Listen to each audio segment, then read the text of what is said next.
మనిషికి జబ్బు చేస్తే డబ్బు కొద్దీ వైద్యం ఉంది. చికిత్స తీసుకున్నాక సేద తీరే 5 స్టార్ సౌకర్యాలున్న స్వస్థత కేంద్రాలు ఉన్నాయి. మరి జంతువులు ఏం పాపం చేశాయి? ఈ భూమి మీద మనకంటే ముందొచ్చిన ఆ జీవజాలం రోగాల పాలైనప్పుడు, ప్రాణాపాయ స్థితికి చేరినప్పుడు దిక్కెవరు? అరణ్యాలను తొలగించి ఆసుపత్రులు కడుతున్న ఈ రోజుల్లో అరణ్యాన్నే ఆసుపత్రిగా, సంరక్షణ కేంద్రంగా మార్చేస్తే ఎలా ఉంటుంది అన్న ఆలోచన రిలయన్స్ ఇండస్ట్రీస్ అధినేత ముఖేష్ అంబానీ కొడుకు అనంత్ అంబానీకి వచ్చింది. ఇక అసలు విషయంలోకి వెళ్తే, గుజరాత్లోని అహ్మదాబాద్ నుంచి 304 కిలోమీటర్లు వెళ్తే వస్తుంది జామ్నగర్. ఒకవైపు అరేబియా మహాసముద్రపు తడిగాలులు, మరోవైపునున్న గల్ఫ్ ఆఫ్ కచ్ ఎడారి ప్రాంతం నుంచి పొడిగాలులు వీస్తుంటాయి. జామ్నగర్ అనగానే ప్రపంచంలోనే అతి పెద్దదైన చమురు శుద్ధి, పెట్రో రసాయనాల సముదాయం రిలయన్స్ ఆయిల్ రీఫైనరీ గుర్తుకొస్తుంది.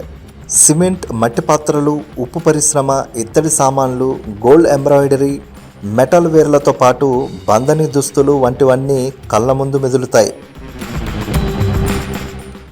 ఇంత వైవిధ్యమున్న ఈ నగరం పరిధిలో ఆవిష్కృతమైన మరొక అద్భుత అభయారణ్యమే వంతార. ఇదిప్పుడు ప్రపంచ జంతు ప్రేమికులను, పర్యావరణ జీవశాస్త్రవేత్తలను ఆకర్షిస్తోంది.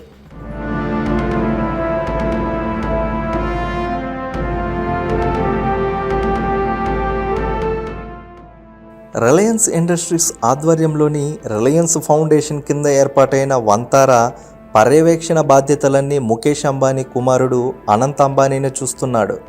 నోరు లేని మూగజీవాలు తమ బాధను మాటల రూపంలో నోటితో చెప్పుకోలేవు.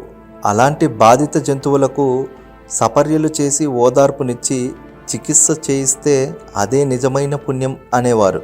మూగజీవాల పట్ల అమ్మ ప్రేమ, నాన్న చెప్పిన మాటలు నన్ను ఎంతగానో ప్రభావితం చేశాయి అంటూ తన బాల్యాన్ని గుర్తుకు చేసుకున్నాడు అనంత్. చిన్నప్పుడే మాంసం దుకాణంలోని కొన్ని కోళ్ళు, మేకల్ని డబ్బులిచ్చి కొనుగోలు చేసి కాపాడాడట. అప్పట్లో అతని స్నేహితులు అందరూ నవ్వుతూ, ఎన్ని రోజులని, ఎన్ని దుకాణాలకని వెళ్ళి జంతువుల్ని కాపాడుతావని అన్నారు.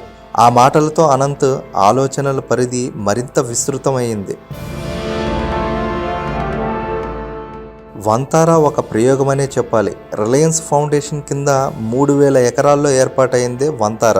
ఇదేమి ఓపెన్ టాప్ జీపుల్లో విహరిస్తూ బైనాకులర్స్లో జంతువుల్ని తిలకిస్తూ కాలక్షేపం చేసే సఫారీ కాదు. జంతు ప్రదర్శనశాల అంతకన్నా కాదు. ఫామ్ హౌస్ అసలే కాదు. ప్రపంచంలోనే ఇలాంటి జంతు సంరక్షణ, పునరావాస కేంద్రం మరొకటి లేదంటే ఆశ్చర్యం కలుగుతుంది.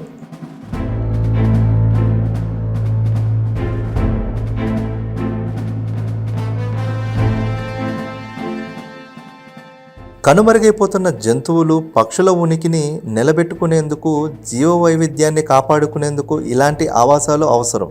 వంతార విశాలమైన అభయారణ్యాన్ని తలపిస్తుంది.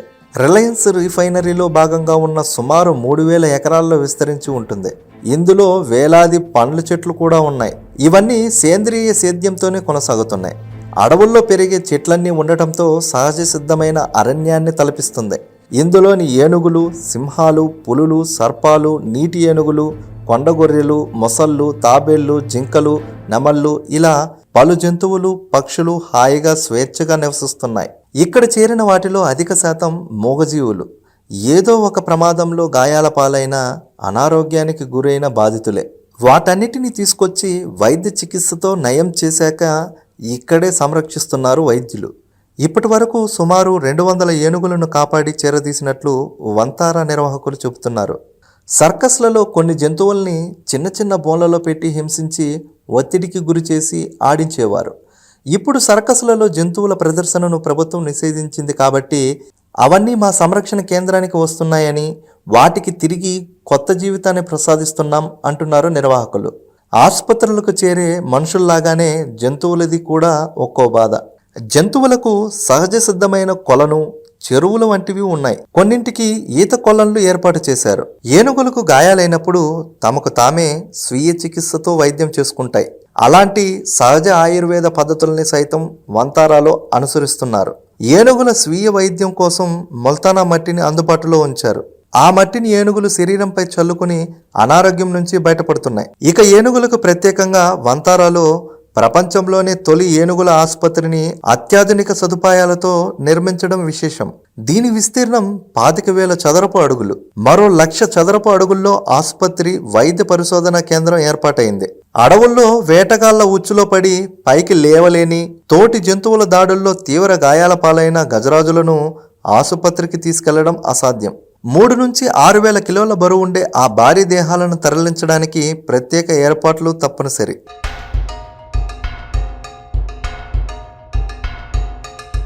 వంతారాలోని ఏనుగుల ఆసుపత్రి విభాగంలో గజరాజుల్ని తరలించడానికి ప్రత్యేక క్రేన్లు, అంబులెన్సులు వంటివన్నీ ఉన్నాయి. సంరక్షణ కేంద్రానికి చేరాక మనుషులకు చేసే వైద్య పరీక్షలన్నీ జంతువులకు కూడా చేస్తారు. సిటీ స్కాన్, ఎండోస్కోపీ, రక్త, మూత్ర పరీక్షలు, ఎక్స్రే, అల్ట్రాసౌండ్లు కూడా ఉన్నాయి. అత్యవసరమైన మూగజీవాలను బతికించడానికి ఐసీయూ సైతం అందుబాటులో ఉంది. శస్త్రచికిత్సలు తరచూ జరుగుతూ ఉంటాయి.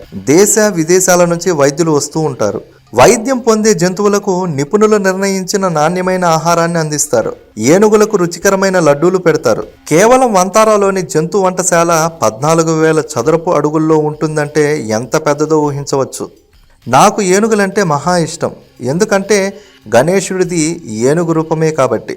దేవుణ్ణి మనం ప్రత్యక్షంగా దర్శించలేం, కానీ ఆయన సృష్టించిన ప్రకృతిని, జంతుజాలాన్ని చూడగలం. అందుకే మూగజీవాల్లో దేవుడు ఉన్నాడనిపిస్తుంది.